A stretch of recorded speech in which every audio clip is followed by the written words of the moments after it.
Thank you, gentlemen. We're going to jump right into the first question, which is going to be started off with Adam.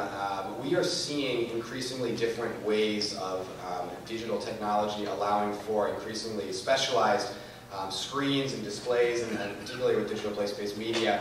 But that's also posing an interesting challenge to advertisers. As screens become more and more specialized, then there's a kind of inverse relationship between the way that they might be able to interact as well. Adam, could you talk a little bit about that relationship itself? Yeah, sure. There's a million, digital out of home is a pretty big catch-all, right? It's everything from, what we're seeing in store to what we're seeing when we're driving down the 101 to what we're seeing in movie theaters. And all of those places are going to have different abilities to have reach and different abilities. From my side of things, out is, okay, so that's one instance, and you get to start that sharing. So how do you increase that, use more of the medium, and make it sustainable and tied to more beer sales or something else in the environments where the product's actually sold? So how do you take some of the big ticket items and extend it into other environments where they are at home? So there's a much larger opportunity, including all of the sharing on top of it.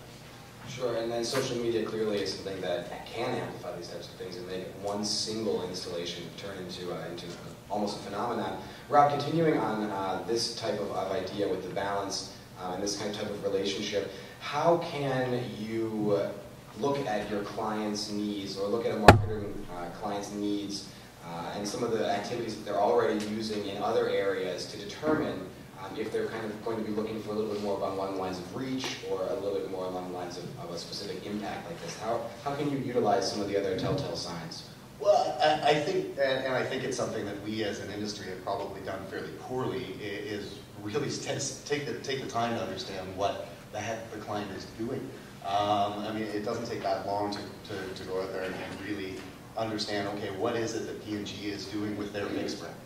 What is it that they're really trying to accomplish? Well, the next question is kind of shifting gears a little bit. Obviously, the goal is to increase digital out-of-home advertising spending.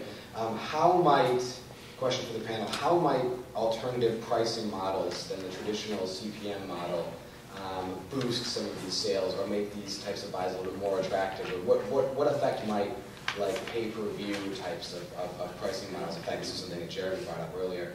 So if you want to kind of take the lead on that and get your thoughts first, how might that affect you? Sure, the move to eyes on, I think, is definitely a step in that direction, right? But you see what's going on in the online space with exchanges and in bid-based pricing and cost per whatever pricing, whether it's an action